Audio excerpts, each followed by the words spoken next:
I never imagined that a simple piece of paper could turn my life upside down. It all started on a cold, gray morning in Millhaven, the kind of place where time seems to drag on and nothing extraordinary ever happens. I was at the library, organizing the books that the town's teenagers insisted on leaving out of place, when I heard the sound of something sliding under the door. A chilly breeze swept through the room, and I knew it wasn't just the wind. Curious, I left what I was doing and walked over to the entrance. There it was, a folded flyer with yellowed edges and exaggerated handwriting that seemed to belong to another era. "The last show is back! Laughter and magic like you've never seen. One night only," read the text. In the center was a blurred image of a clown with an exaggerated, almost monstrous grin. His name, Riso, was written in faded golden letters. My chest tightened. Something about those words deeply unsettled me, but I couldn't say why. It was just a flyer, right? But that feeling, an invisible weight, settled over me. I tried to ignore it and return to my work, but the flyer wouldn't leave my mind. I left it on the counter and spent the rest of the day distracted, my eyes constantly drawn back to it as if it were a magnet. That night, at home, while sorting through some old boxes, I came across a photograph. It was me, maybe 7 years old, standing with my parents. They were smiling, happy, but something caught my attention. The background of the photo. A colorful tent, and in the corner, blurred, was what looked like the same clown from the flyer. I couldn't remember that day. No matter how hard I tried, it was as if my memory had been blocked. But there was a strange familiarity, a shadow that began to form in the corners of my mind. I decided to ask about it the next morning. Maybe someone in town remembered that circus. I woke up with a start, my body drenched in sweat. I had a dream, or maybe it was a nightmare. In the dream, I was sitting on a hard chair surrounded by other children while circus music echoed in the background. The clown was there with his exaggerated grin and lifeless eyes. He was staring at me, and I wanted to run, but I couldn't move a muscle. When I looked out the window, I saw something that froze my blood. Stuck to the outside of the glass was the same flyer from the day before, intact. I had no idea how it had gotten there. That morning felt like a battle against my own mind. The flyer on the window felt like a challenge, a direct provocation, but no one else seemed to notice it. I carefully removed it, trying not to tear it, and brought it inside.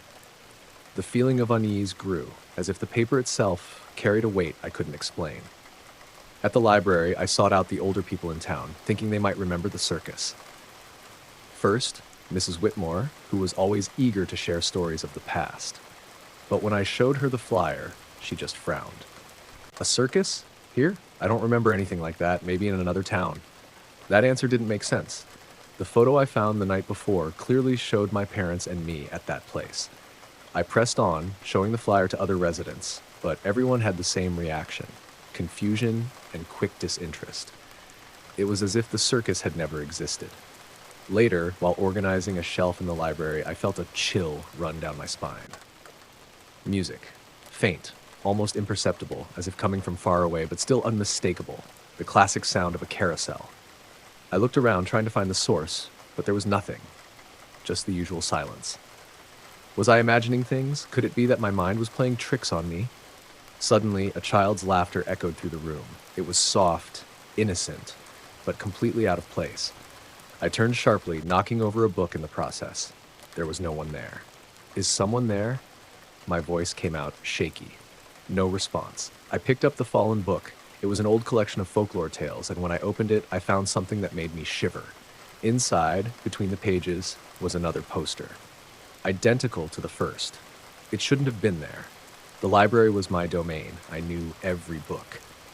Trembling, I stuffed the poster into my bag and went outside for air. As I walked through the streets of Millhaven, the music returned. This time, clearer, louder, and it seemed to call me. My heart pounded erratically as my steps carried me toward the town square. That's when I saw it, the circus, an enormous structure with colorful tents and flags fluttering in the wind. The sky, once gray, now seemed darker, and a thin mist enveloped the area, making it almost otherworldly. How could no one else see it? Cars passed by me, people walked about, all acting as if nothing was out of the ordinary. But there it was, the circus, as real as the ground beneath my feet. I approached cautiously. As I got closer, I saw a man with a wide-brimmed hat and a dusty top hat. He stood at the entrance, watching me with eyes that seemed to pierce my soul. When I neared, he smiled. "Welcome, Clara." His voice was low, yet laden with something indescribable. "How do you know my name?" I asked, trying to sound firm. "Riso never forgets a face. You've always been special to us." Before I could respond, he opened the entrance to the main tent. Inside, everything was shrouded in darkness, but the carousel music played louder, like an invitation I knew I should refuse. But I didn't. I stepped forward, then another step, until the darkness swallowed me whole. Inside, the first thing I noticed was the audience. A group of people seated, completely still. Their faces were pale, their eyes vacant. Yet a collective laughter filled the air, as if they all shared a joke I couldn't hear. My stomach churned. Then he appeared. Riso, the clown from the poster. He emerged out of nowhere, moving with slow, almost floating steps, wearing that same exaggerated smile. "Are you ready for the show?" he asked, staring directly at me. I wanted to scream, but my voice seemed to have vanished. The sound of laughter grew louder, filling the air with an invisible weight. That's when I noticed Riso's eyes didn't reflect light. They were like bottomless pits, and as he moved closer, a fragment of memory resurfaced. I knew him. I had been here before, and I hadn't escaped. I couldn't tell if I was awake or dreaming. Everything around me was distorted, like a nightmare I couldn't wake up from. The sound of laughter echoed incessantly, shifting between playful and sinister. While Riso stood motionless before me, that impossible smile fixed on his face, his gaze locked onto mine. "You remember now, don't you?" he said, tilting his head slightly, as though studying me. I stepped back, but the ground felt unsteady, as if I were standing on quicksand. Murky memories began to flood my mind. Fragments of images from my childhood. The sound of children laughing, the carousel music, and him, always him, at the center of the stage, commanding the show. But there was more. Something terrible. Something my mind had buried deep. "What did you do to me?" My voice came out weaker than I intended. Riso let out a laugh that made the ground tremble. He spread his arms wide like a conductor about to lead a symphony. "I didn't do anything. You came to me, just like all the others. You always do." He pointed to the audience, and for the first time I paid attention to their faces. They were adults, but their eyes had something deeply wrong. They weren't alive. Not really. That's when I recognized them. Not all of them, but some. Children from my childhood. Schoolmates, missing for years. Now they were there, seated, trapped in that apathetic, disturbing state. It was as if their souls had been ripped away, leaving only empty shells to clap and laugh. "No," I murmured, stepping back further. "This can't be real." But it was. The feeling of familiarity, of having experienced this before, became unbearable. More memories began to surface. I saw myself at 7 years old, sitting in that very audience, my parents beside me. I remembered how the carousel music had fascinated me, how the colorful lights had hypnotized me. But what came after was a blur, until now. That night, I had been called to the stage by Riso. My parents had tried to hold me back, but it was as if an invisible force had paralyzed them. He made me laugh until I couldn't breathe, until my vision darkened, and then the void. "You never left this place, Clara," said Riso, as if he could hear my thoughts. "Your life out there? Just a dream I let you live." He smiled even wider, if that was even possible. "You're my star, my favorite. You always have been." I wanted to deny it, but the truth was undeniable. Everything made sense now. The feeling of not belonging, the recurring nightmares, the constant emptiness. My entire life had been an illusion, a carefully constructed prison.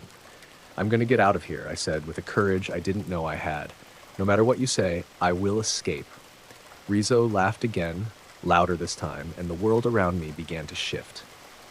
The chairs in the audience disintegrated, the faces of the spectators faded into mist, and I found myself alone with him in the middle of the void. "You can try," he said, stepping closer. "But no one ever has." With every ounce of strength I had left, I ran. There was no direction, just the desperate urge to get away from him. The mist was thick, suffocating, but I kept going. Then I saw something on the ground, one of the posters. The same poster that had brought me here. I picked it up, and as I touched it, a wave of images flooded my mind. I saw the missing children, the endless applause, the never-ending cycle of pain and laughter. But I also saw a way out. The poster was the key. was the key. Riso couldn't exist without it. I tore it with all my might, hoping it would be enough. Riso's scream pierced the air, so loud and sharp it nearly knocked me down. His figure began to distort as if being pulled somewhere. "This won't save you," he roared. "You'll never escape me." With one final rip, the poster crumbled into dust and the void around me began to vanish. I was engulfed in a blinding light, and then silence. I woke up in Millhaven Central Square, the sun shining in the sky. The circus was gone. Everything seemed normal, but something inside me was different. I looked around, expecting to see familiar faces, but the square was eerily empty. When I finally returned home, I found something that made my blood run cold. On the kitchen table, there was a new poster. "The final show is back. Riso and magic like you've never seen. One night only." This time, however, there was no image. Only my name, written in golden letters at the center, and I knew with every fiber of my being that I had never truly escaped.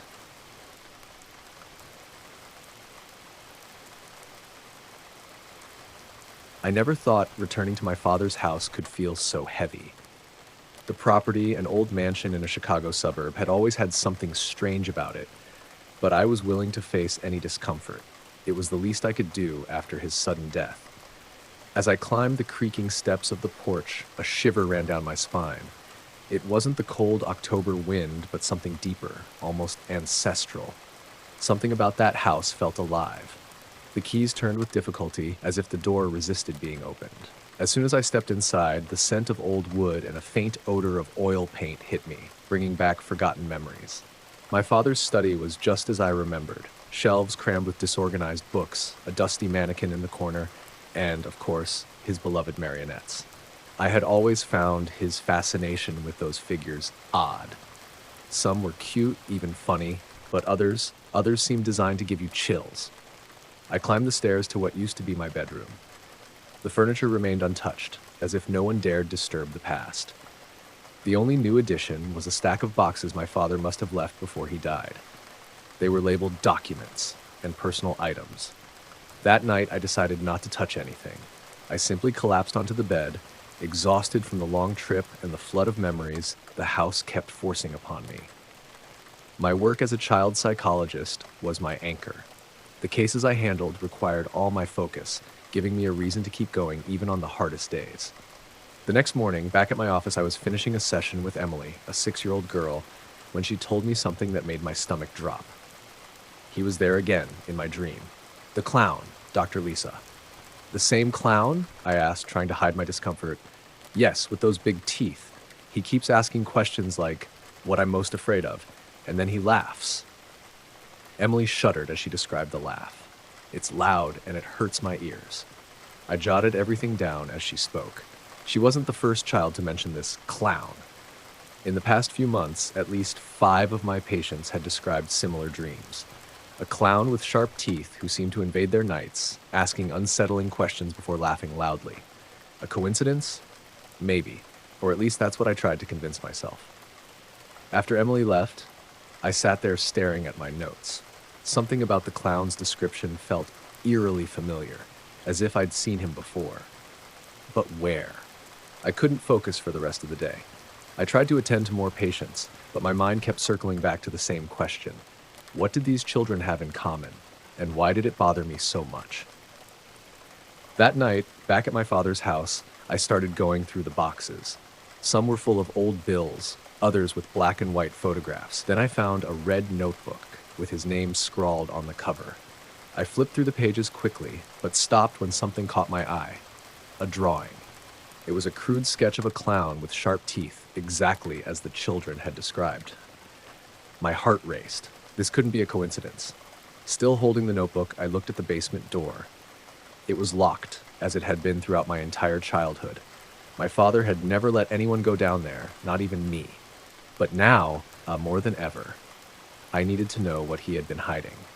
I rummaged through his desk drawers for keys, but none seemed to fit the lock. I decided to leave it for later, but I couldn't shake the feeling that something was watching me. In the middle of the night, I woke up to a strange sound. It was as if something was scratching the floor downstairs.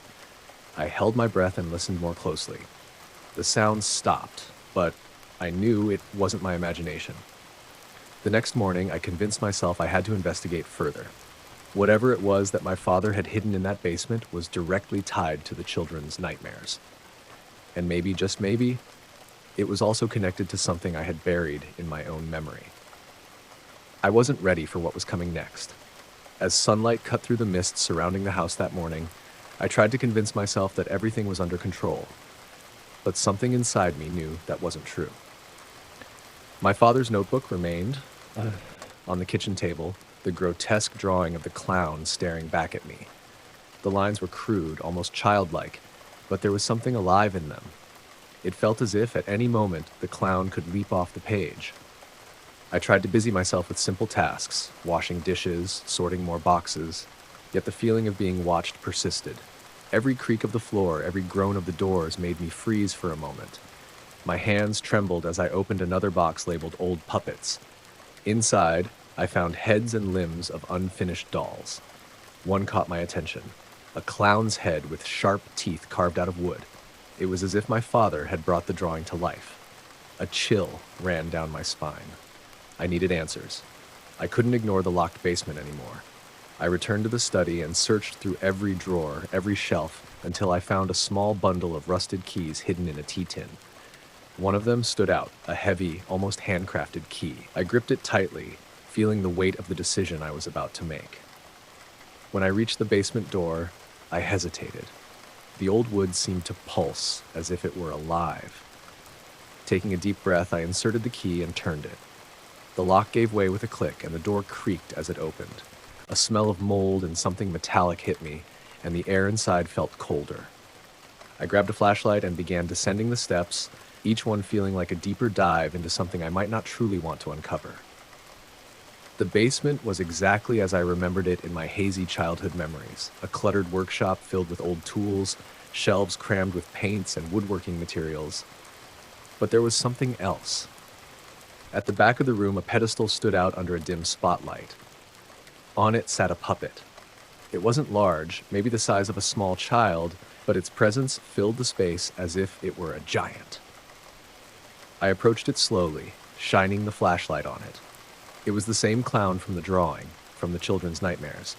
Its teeth gleamed as if made of metal, and its eyes, painted with unsettling precision, seemed to follow my every move. The string that should have controlled it was cut, as if someone had tried to get rid of it. "What is this?" I whispered, though I knew no one would answer. When I touched the puppet's cold wooden surface, I felt a faint vibration, as if it were alive. I pulled my hand back quickly, my heart racing. I began searching the basement for more clues. I found notebooks filled with my father's notes, scribbled in a frantic, almost incomprehensible manner. "He speaks to me at night. I can't control him. He wants more children." As I was reading, I felt something behind me. I turned around quickly, but there was no one there. However, the puppet was now facing me, its grotesque smile even wider than before. That couldn't be. I hadn't left it like that. I rushed up the stairs, slamming the basement door shut behind me and locking it. My heart pounded in my chest, and my hands shook so much I could barely hold the notebook. I returned to the office, hoping to find something that could explain what was happening. Among the notes, one phrase caught my attention. "Lisa must not know." My name, highlighted among the scribbled lines. My father knew I would find this. But why? A memory began to surface, vague and blurry. I was 6 years old, standing in the basement. There was something in front of me, a doll, or maybe the puppet itself. I remembered my father speaking to me, but the words were muffled, distorted, as if someone had stuffed cotton in my ears. There was laughter. So much laughter. But it wasn't mine. Whatever was in that basement wasn't just a puppet. I knew that now. It wasn't an object. It was something much worse. Something that had been with me my entire life, hidden in the shadows of my memories. I had to figure out what it meant, even if the truth destroyed me. That night, sleep never came. I sat at the kitchen table with my father's notes spread out in front of me, trying to piece everything together. The clown, the puppet, the children's nightmares, everything pointed to something he had deliberately hidden. But there was a gap, something I couldn't access. And then, without thinking much, I made a decision. I needed to go back to the basement. The door creaked just as it had before, and the metallic smell enveloped me again. This time I brought a notepad and my phone to record anything I might find. I descended the stairs carefully, feeling as though each step was a countdown to something inevitable. When I reached the bottom, I noticed immediately that something was different. The puppet was no longer on the pedestal. Cold fear coursed through my veins. I searched the basement with my flashlight, illuminating every corner. The sensation of being watched was overwhelming. And then I saw it. In the darkest corner, the grotesque figure of the clown stood leaning against the wall, its head tilted slightly as if it were analyzing me. "You can't be real," I whispered, trying to convince myself. But I knew it was. I could feel it. Suddenly, the silence was broken by a low, muffled sound. Laughter. It started soft, almost imperceptible, but it grew, filling the space with an intensity that made my chest ache. The puppet didn't move, but the laughter seemed to come from it, echoing off the walls. My instinct was to run, but my legs were paralyzed. Then a memory exploded in my mind, clear as lightning. I was in the basement, maybe 6 or 7 years old. My father was there too, holding the puppet in his hands. He was whispering something to it, as if he were having a conversation. But then the puppet turned its head, on its own, toward me, and let out a laugh so loud I began to cry. My father didn't try to comfort me. He just stood there, looking at me, and murmured, "You'll get used to it." I collapsed to my knees, gasping for air as the memory faded. The puppet was exactly where I had seen it, but now its eyes glowed as if they had a life of their own. My flashlight flickered, and when the light returned, it was no longer there. "No!" I screamed, standing up. "What do you want from me?" The laughter stopped abruptly, and a deadly silence took over the basement. That's when the door behind me slammed shut, locking itself. I was trapped.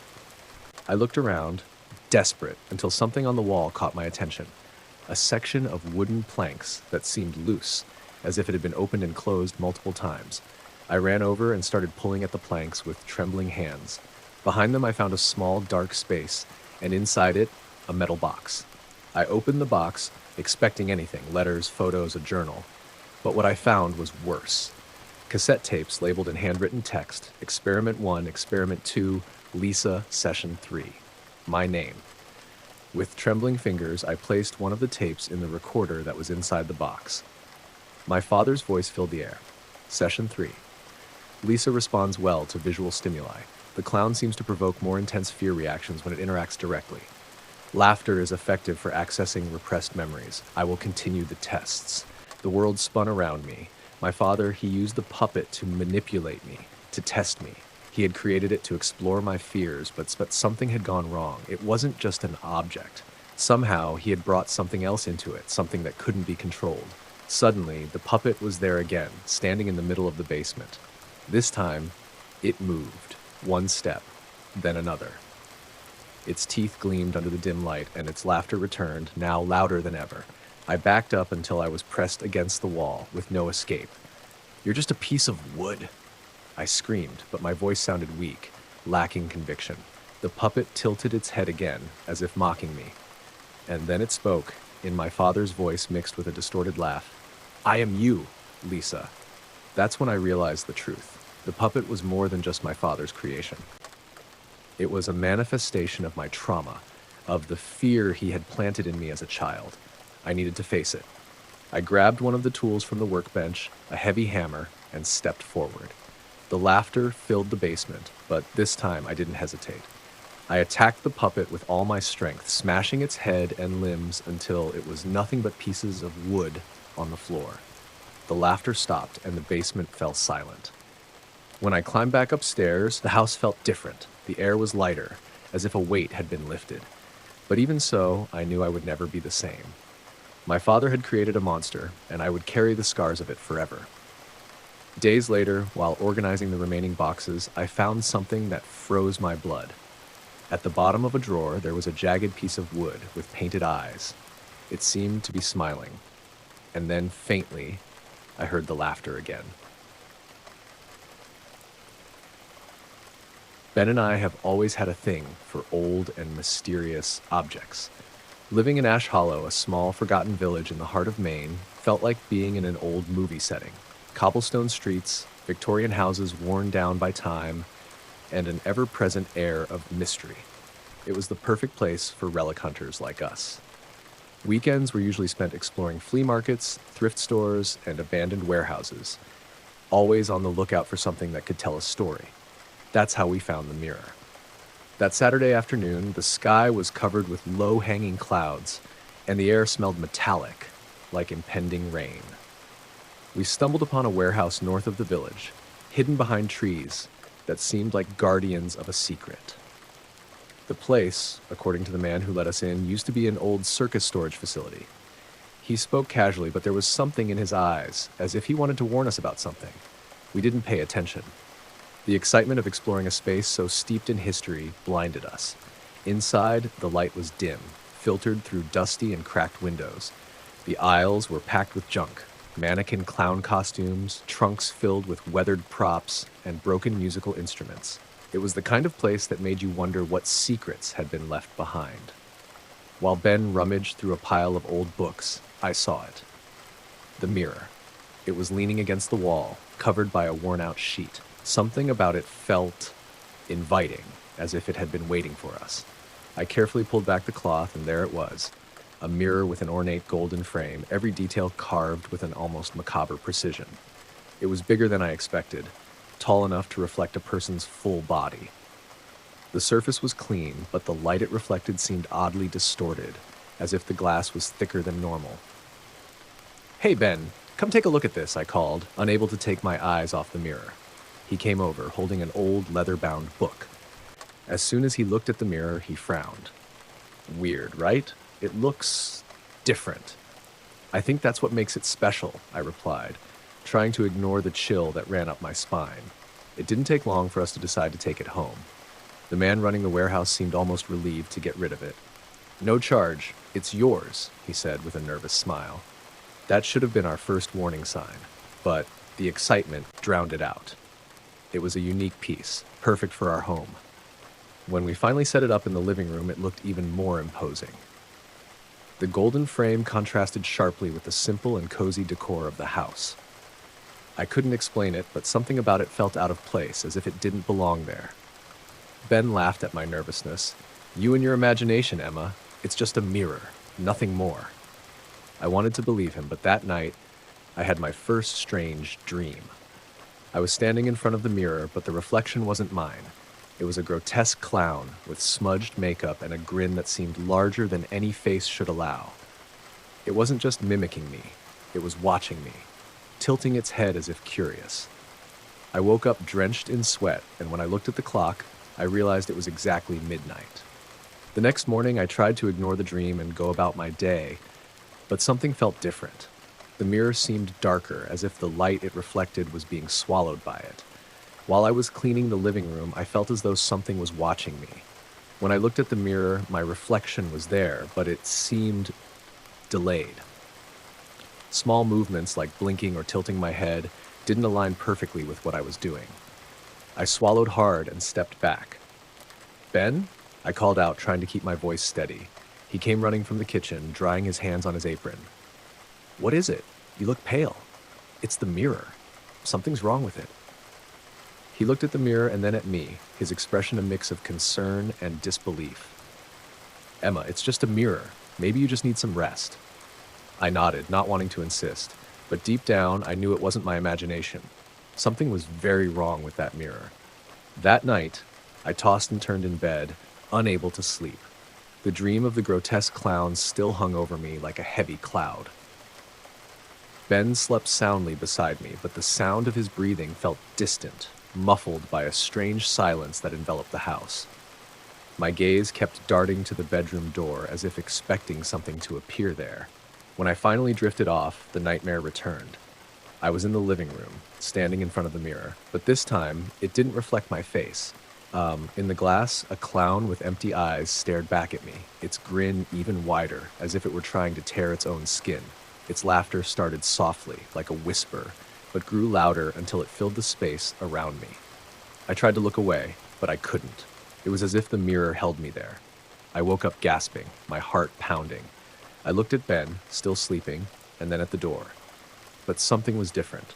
From the hallway, a soft sound drifted into the bedroom. Laughter. It was faint, almost imperceptible, but enough to make my skin crawl. I got up slowly, careful not to wake Ben, and went to the living room. The mirror was there, exactly where we had left it, but the room felt colder than the rest of the house. My own breath formed a small cloud in the air. I looked at the mirror, hesitant, but saw nothing beyond my reflection. Still, the feeling of being watched was inescapable. As I turned to head back to the bedroom, something caught my eye. In the corner of the mirror, a small, dark stain seemed to pulse like fresh ink. It was almost unnoticeable, but I knew it hadn't been there before. The next morning, Ben found me in the kitchen. I was exhausted, barely able to stay upright. "Are you okay?" he asked, setting a cup of coffee in front of me. "No, Ben, I'm not okay. There's something wrong with that mirror." He frowned, but he didn't scoff as I had expected. Instead, he sighed and sat down next to me. "All right, Hyde, let's settle this. Tonight we'll watch it together. Maybe that'll help you feel better." I nodded, relieved he was taking me seriously. That evening, we sat on the couch with the mirror directly in front of us. Ben brought a camera, saying we'd record everything to prove there was nothing wrong. At first, everything seemed normal. We watched our reflections as we talked, laughed, and even argued over who would get more popcorn. But after a few hours, something changed. I was talking about how the mirror seemed darker during the day when I noticed that Ben's reflection in the glass wasn't moving. He should have been tilting his head to grab the popcorn. But in the mirror, he remained seated, staring at me. "Ben, look at the mirror," I murmured, trying to stay calm. He turned his head to look and froze. In the glass, his reflection finally moved, but it didn't mimic his gesture. Instead, it smiled, a grin too wide, inhuman. "What is that?" he whispered, standing up from the couch. The moment he moved away, the reflection vanished. The camera had been recording the whole time. I rewatched the video immediately, but everything appeared normal. No strange smile, no delayed reflection. It was as if the mirror knew exactly how to hide itself. In the days that followed, things grew even stranger. I'd walk past the living room and feel the mirror watching me, even when I wasn't looking directly at it. My nights were filled with unsettling dreams, and every morning new dark spots appeared on the mirror's surface, as if it were rotting from the inside. One night, I woke with a start. Ben wasn't in bed. I looked around, my heart pounding, and found him in the living room, standing in front of the mirror. He wasn't moving, just staring at the glass. "Ben?" I called, my voice trembling. He didn't respond. As I got closer, I noticed his breathing was slow, almost imperceptible. I touched his shoulder, and he finally blinked as if coming out of a trance. "What were you doing?" I asked, holding his cold hand. I don't know," he replied, confused. "I just felt drawn to it, like it was calling me." That night, we agreed to cover the mirror with a sheet and seek help the next day. But deep down, I knew it wouldn't be enough. The mirror had something that didn't want to let us go. And now, it seemed to be growing stronger. Even with the mirror covered by a thick sheet that night, the feeling of being watched didn't leave me. I tossed and turned in bed, unable to shake the sound of that laughter echoing in my mind, even in the house's deafening silence. Ben slept beside me, but his sleep was restless, his murmurs almost unintelligible. Then I woke up to a strange noise, a rustling sound coming from the living room. I looked to my side, and the space next to me in bed was empty. "Ben?" I called, my voice breaking with fear. No answer. I got up quickly and went downstairs. The living room was shrouded in shadows, illuminated only by the faint moonlight filtering through the windows. The sheet we had placed over the mirror was on the floor, crumpled like an abandoned body. And the mirror, it was empty. There was no reflection, not even of the room. Only a deep darkness, as if the glass were a window to something I couldn't comprehend. I looked around, hoping to find Ben, but he was nowhere to be seen. Then I heard it, a laugh, low and drawn out, coming directly from the mirror. "Ben?" My voice came out shaky, almost a whisper. I knew he wasn't there anymore, but I had to ask, had to cling to the hope that he was still somewhere. The mirror shimmered for a moment, and then I saw it. Ben's image appeared, but it wasn't him. His eyes were hollow, lifeless, and a grotesque, wide grin distorted his face. He was dressed as a clown, with smeared makeup and teeth that were far too sharp to be human. He wasn't looking at me. He was watching me.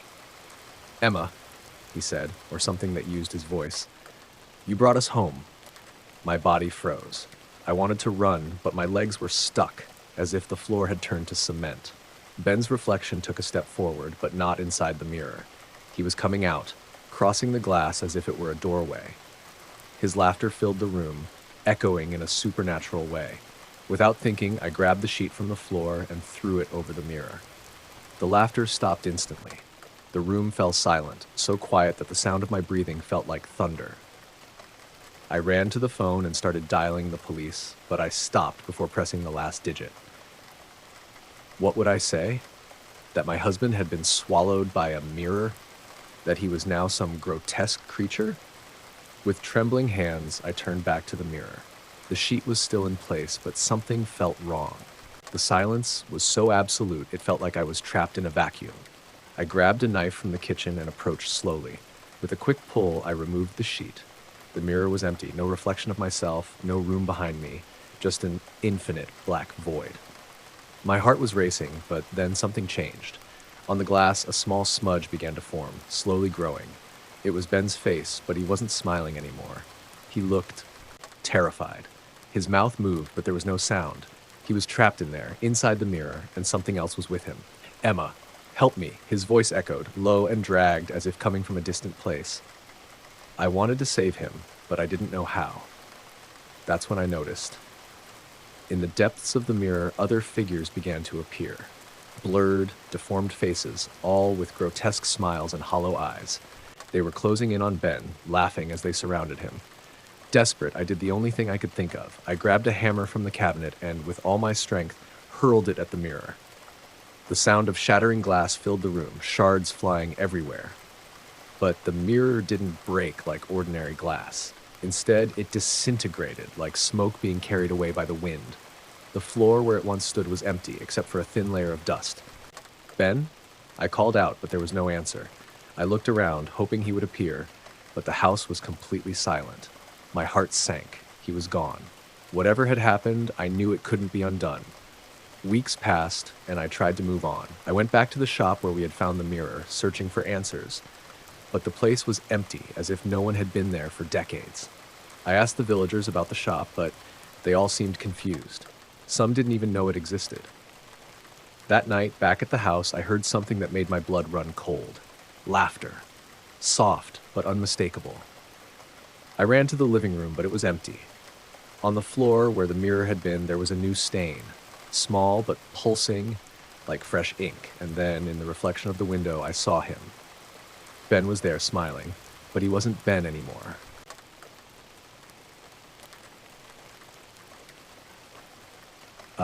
The air was heavy in Green Hollow that day. The kind of weight that seems to build up over time, silent and oppressive until you can't ignore it anymore.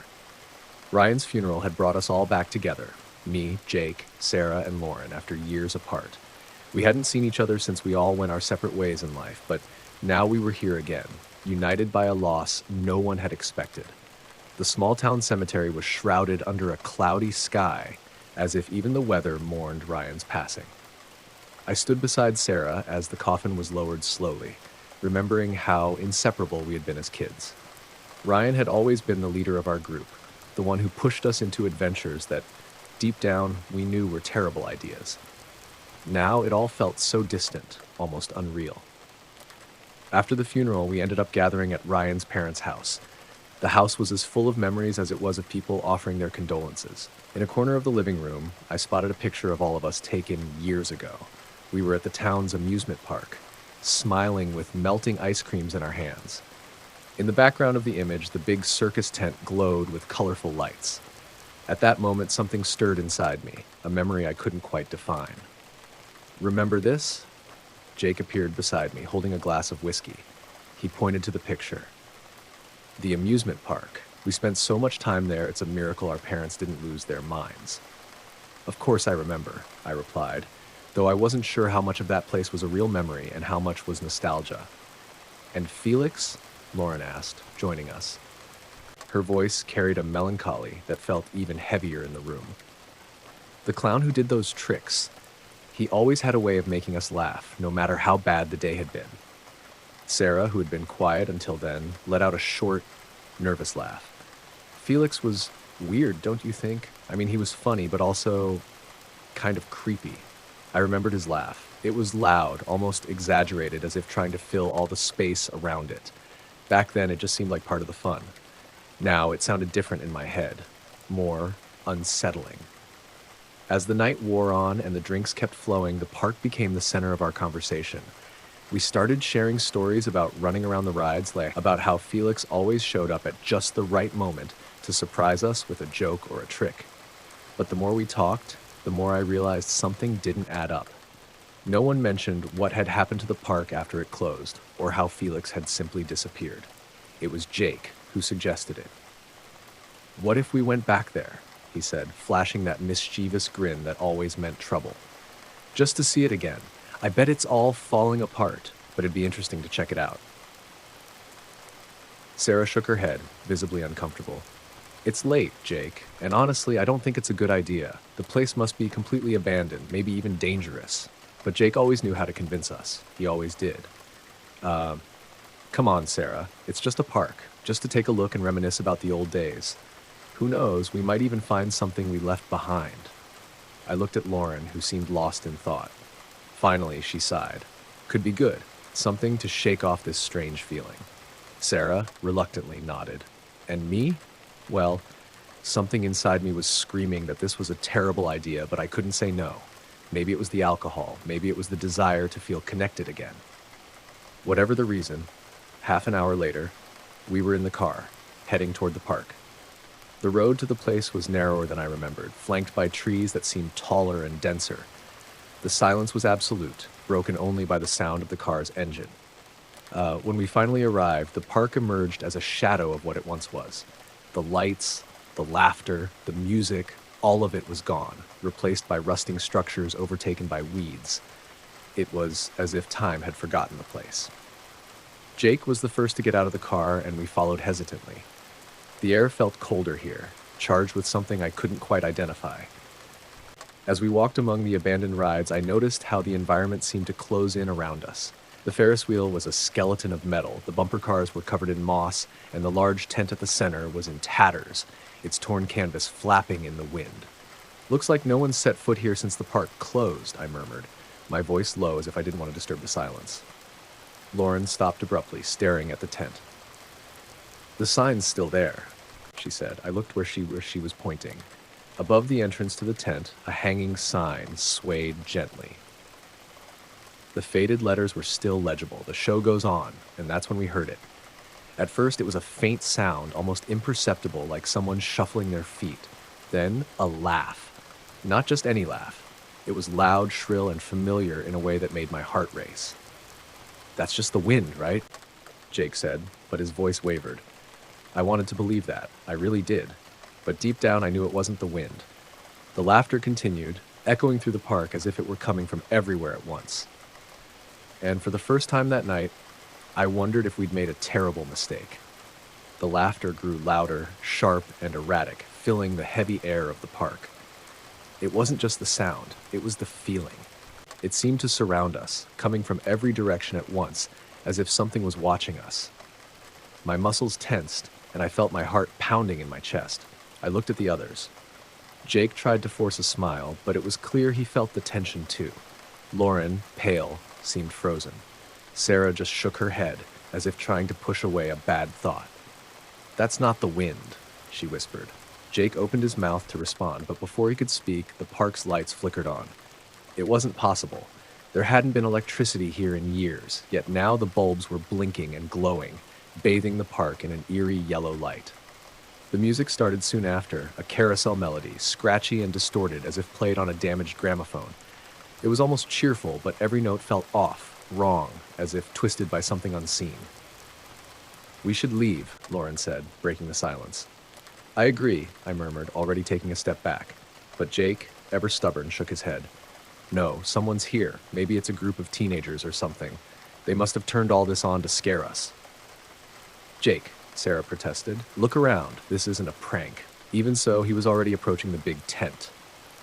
Something about the way he walked felt off, almost as if he were being drawn, unable to resist. I wanted to stop him, but before I could say anything, the lights around the park began to flicker, faster and more erratically. The music stopped abruptly, leaving an oppressive silence, and then the tense flap opened on its own. A figure emerged from the shadows. It was him, Felix, or something that had once been Felix. His makeup was smudged, the colors stained by years of neglect. The friendly smile he used to wear now looked macabre, stretching far beyond what should have been possible. His eyes glowed, but not with joy. There was something cruel in them, something that made every part of my body scream to run. My dears, his voice was loud and theatrical, as if addressing an audience. You've returned for the show. Oh, how long I've waited for this. No one could respond. We were frozen, like prey in the presence of a predator. Felix took a step forward, his grotesque figure illuminated by the flickering lights. He looked at each of us, one by one, until his eyes locked on Jake. And you, always the curious one, always the brave one, he said, tilting his head. Still so stubborn. But don't worry. Tonight, all of you will be part of the show. Jake tried to speak, but his voice failed. Before any of us could react, Felix clapped his hands, and the ground beneath our feet began to tremble. The lights around the park exploded in sparks, plunging us into darkness, except for the faint glow coming from the tent. When the shaking stopped, I realized the park's exits had vanished. The trees that once surrounded the area were now tall, black, and impassable walls. There's nowhere to go, Felix said, laughing. You came for the show, and now you'll be part of it. Suddenly, the ground beneath Jake opened up, and he was swallowed by a darkness that seemed alive. Sarah screamed, running to where he had been, but all that remained was an empty hole. Felix's laughter echoed again, but this time it seemed to come from inside the tent. If you want to leave, you'll have to entertain me, he said, disappearing into the tent's flap. There was no choice. With Jake gone, the three of us exchanged glances, trying to summon courage where there was none. Lauren began to cry, but I grabbed her shoulders. We'll get him out, I said, my voice steadier than I expected. Together. Sarah nodded, though her face was consumed with fear. We walked toward the tent's entrance, each step harder than the last. Inside, the air was heavy, thick with something that made breathing feel difficult. At the center stood a stage, illuminated by rusted spotlights. Felix was there, smiling as if he owned the world. Let's begin, he announced, gesturing like a showman. Each of you will have a role.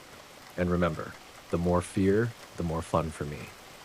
The tent transformed before our eyes as if it were alive. It seemed bigger on the inside, with corridors stretching in every direction. Before we could react, Lauren was pulled away, screaming as she disappeared into one of the corridors. Sarah tried to run after her, but a wall of mirrors appeared out of nowhere, separating us. Good luck, Ethan, Felix said, turning to me. The show has only just begun. The laughter echoed through the tent, loud and piercing, filling the silence with a sense of dread that seemed to eat away at each of us from the inside. We stopped at the entrance, exchanging terrified looks, but none of us seemed able to turn back. Something was pulling us inside, as if we were caught in an invisible current. Jake was the first to break the silence. We need to leave. Now. His voice, usually so confident, was trembling. You're the one who brought us here. Jake, Sarah retorted, her breath labored. Now we're stuck in this. I looked at Lauren. She was frozen, staring at the tent's entrance. Her lips moved, but her voice was a whisper. Only when I got closer did I realize what she was repeating over and over. He's here. He never left. Before any of us could react, the lights inside the tent suddenly turned on, casting a strange, pulsating glow. The torn canvas that had once flapped in the wind now looked new, gleaming as if the place had come back to life. Carousel music began to play, slow and off-key, accompanied by the sound of something being dragged across the floor. And then he appeared. Felix. The clown was bigger than we remembered, more grotesque. His makeup was smudged, revealing something like rotting flesh beneath the paint. His eyes glowed with an unnatural intensity, and his smile, that smile, it was too wide, as if his face had been torn to accommodate it. Welcome back, my dears, he said, his voice reverberating through the tent. Do you remember me? Because I never forgot you.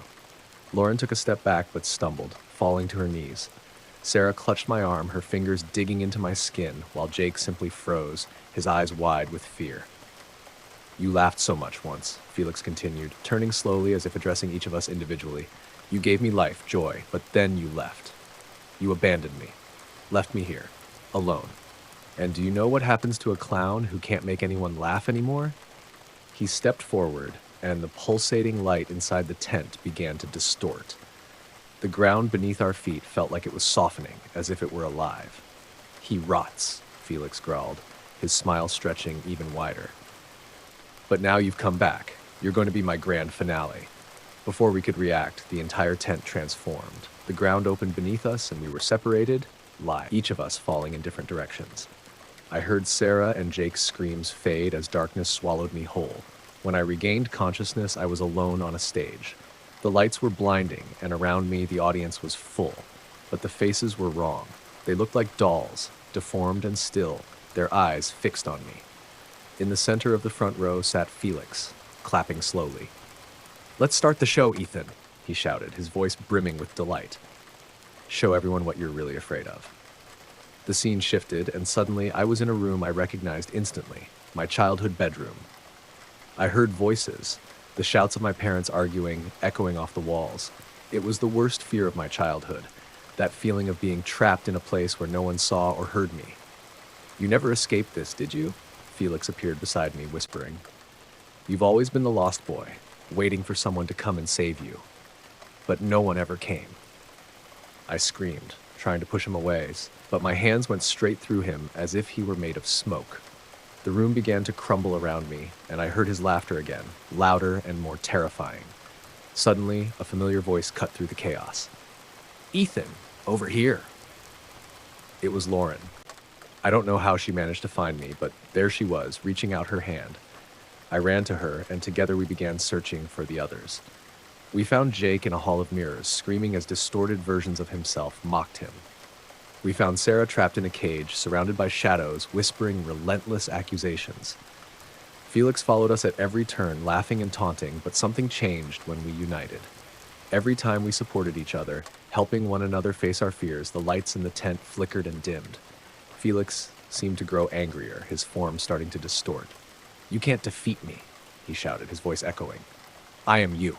Your fears, your failures, your laughter. You gave me life." But it was a lie. He only had power as long as we believed in him. We realized this at the same time. Together we stopped reacting. We didn't run, didn't scream, didn't give in. We just stood there, facing him in silence. Felix's laughter turned into a scream of rage, and then he began to dissolve like smoke carried away by the wind. The tent collapsed around us, and suddenly we were back in the park, now completely in ruins.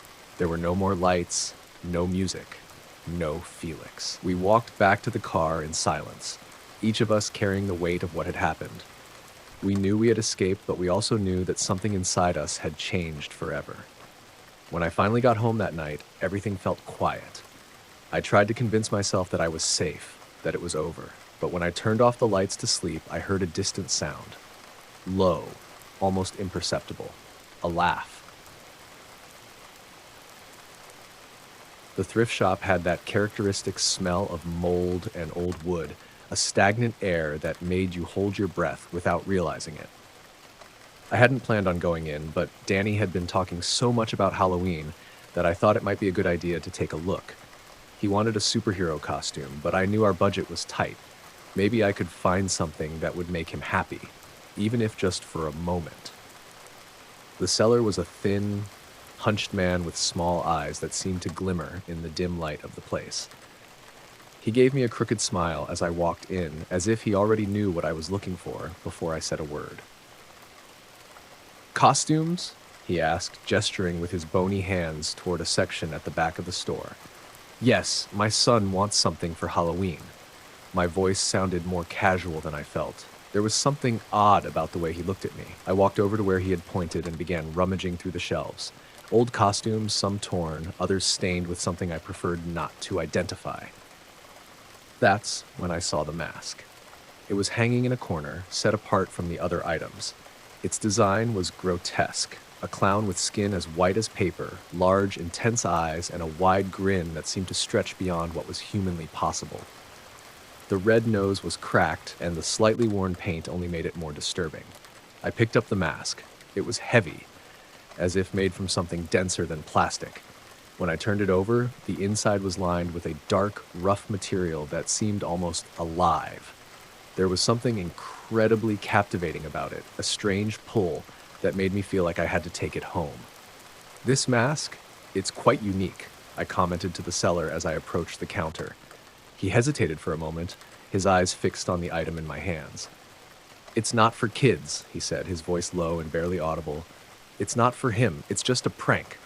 I thought I could use it to scare him, I replied, trying to sound casual. He looked at me as if he were about to say something, but then he simply shrugged. As you wish, he said, holding out his hand for the money. That night, I came home with the mask. Danny was on the couch, engrossed in a cartoon. He looked so small there, so far from the energy he used to have before losing his mother.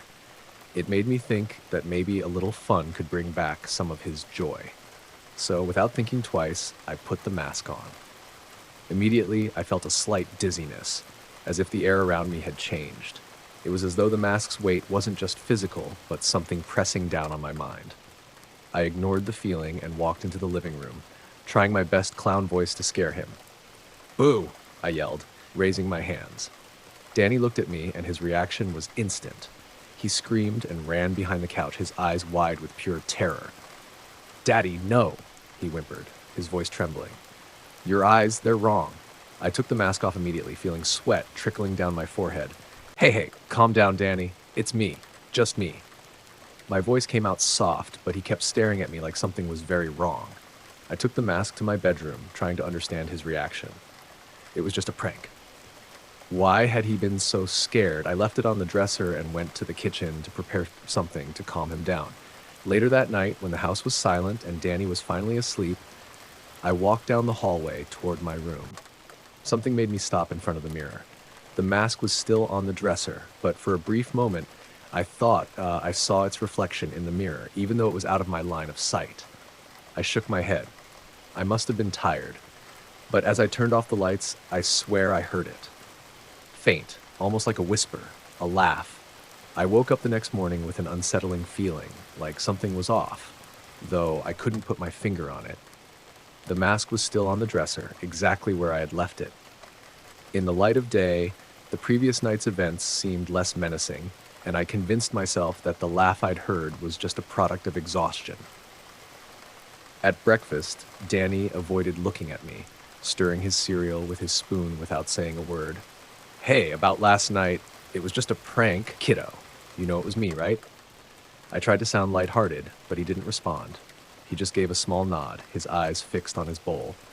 The day passed without any further incidents. I went to work, and Danny went to school. By the time I got home in the afternoon, he seemed calmer, but still avoided going into my room, which was unusual for him. When night fell, something pulled me back to the bedroom. The mask seemed to call to me, as if it had a presence of its own. Without much thought, I decided to put it on again, this time in front of the mirror. The moment I put it on, a strange sensation washed over me. It wasn't just the weight of the mask. It felt as if it was enveloping me, pressing against my head, sinking into my skin. I looked into the mirror, expecting to see a ridiculous version of myself wearing the grotesque mask, but what I saw made me step back. My reflection was delayed. I turned my head one way, but the reflection followed a second later. I blinked, but my reflection's eyes remained wide open, staring back at me. The grin on the mask looked wider in the mirror, as if it were stretching on its own. "This isn't real," I muttered to myself, trying to stay calm. I pulled the mask off with difficulty, as though it had stuck to my skin. The air around me felt heavy, charged with an oppressive energy. I tossed the mask back onto the dresser, trying to ignore the creeping sensation that something was watching me. Later, as I was making dinner, I heard footsteps in the hallway. It wasn't unusual for Danny to wander around the house, but these footsteps were slower, heavier. I stepped out of the kitchen and found the hallway empty. "Danny?" I called. No answer. I walked to his room and found the door closed. I knocked lightly and went in. He was lying on his bed, staring at the ceiling. "What's wrong, buddy? Are you okay?" He glanced at me, his face pale. "Dad, I heard the laughing again," he whispered, his voice barely audible, as if he didn't want anyone else to hear. "Laughing?" My mind immediately went back to the previous night. "Yes, from the hallway and from the mirror in your room." A chill ran down my spine. I tried to reassure him, saying he must have been dreaming. But deep down, I knew he was telling the truth. Something was wrong with that mask. After Danny fell asleep, I went back to my room, determined to get to the bottom of it. I picked up the mask and examined it closely. There was nothing outwardly remarkable about it, just an old, worn-out object. But there was something about it, something that felt alive. I decided to search for information. On my laptop, I started looking up clown masks and thrift stores in my area. After some useless results, I stumbled upon an article about a serial killer known as Charlie the Clown. He had terrorized children's parties in the 1980s, disguised as an entertainer, before being captured and killed by the police. The article included a photo of Charlie. My stomach churned. He was wearing a mask. The same mask. My mind raced. It couldn't be, right? It had to be a coincidence. But then I remembered the feeling I had when I put it on. The laughter, the reflection in the mirror. The mask wasn't just an object, it had a past, and somehow it still seemed connected to it. That night, I slept with the bedroom door locked. But even then, I woke up in the middle of the night, drenched in cold sweat. My body was tense, my heart racing. I turned my head and saw something that made me freeze. The mask was no longer on the dresser. It was on the floor, facing me directly. And then, from the hallway, I heard it again. Laughter. I couldn't think clearly anymore. Every corner of the house seemed saturated with that laughter, echoing as if it were coming from the walls. My reflection in the mirror was no longer mine. Always delayed, always smiling sinisterly, even when my face was twisted in pure terror. The mask had taken control. Danny was hiding in his room, terrified. I tried to convince myself that I still had enough control to protect him, but deep down I knew time was running out. The mask wasn't just an object. It had a presence, a force that seemed to grow inside me. When I put it on, it felt like something in me disappeared, leaving space for something else, something darker, more violent. That night, as I stared at the mask on the dresser, I realized it seemed to be calling to me. The sound of the laughter grew louder, filling the room as if it were a physical presence. Against my will, I reached out and picked it up. The moment I put it on, my vision blurred and my mind was flooded with images that weren't mine. A room decorated for a children's party, kids running and laughing, the sound of a balloon popping, followed by screams of terror, a clown figure standing in the midst of the chaos, holding something in its hands, something heavy and bloody.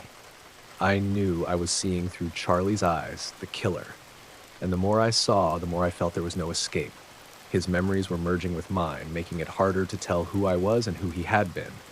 My will faded a little more with every second. When I came back to myself, I was standing in the hallway. The house was deathly silent, but I was holding a knife. Terror gripped me. What had I done? Danny!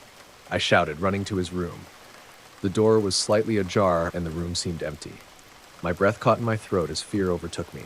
I heard a faint sound coming from the closet. I ran to it and flung the door open. Danny was curled up inside, his eyes brimming with tears. "Daddy? Is it you?" he asked, his voice trembling. I dropped the knife to the floor and knelt beside him. "It's me, Danny. It's me, I promise." But he looked at me as if he didn't believe it, and I couldn't blame him. I didn't know if I was still myself anymore. I needed to end it. I grabbed Danny by the hand and led him to the living room. The mask was back on the dresser, as if mocking me. I decided that if I couldn't defeat it, at least I could try to protect my son. I frantically searched the house for something to destroy the mask, but it was as if it was always one step ahead. Every time I tried to put it away, it reappeared, laughing. Finally, I had an idea. I grabbed a gallon of gasoline from the basement and poured it across the bedroom and hallway. Danny screamed for me to stop, but I knew that if the mask continued to exist, it would destroy us. "Stay outside," died Danny. "No matter what happens, don't come back," I said, trying to keep my voice steady. He hesitated but ran out of the house. I stayed behind, holding a lighter with the mask lying on the bed as if daring me. "You can't get rid of me," said a voice, low but clearly coming from the mask. I lit the lighter and threw the flame onto the gasoline. The fire spread quickly, engulfing the mask and everything around it. The laughter grew louder, almost like a scream, before finally fading away. The house was completely destroyed by the fire, but Danny and I survived. What happened that night could never be explained.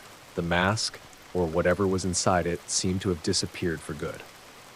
But sometimes at night, when the house is silent, I swear I can still hear laughter, faint, distant, like a whisper in the wind.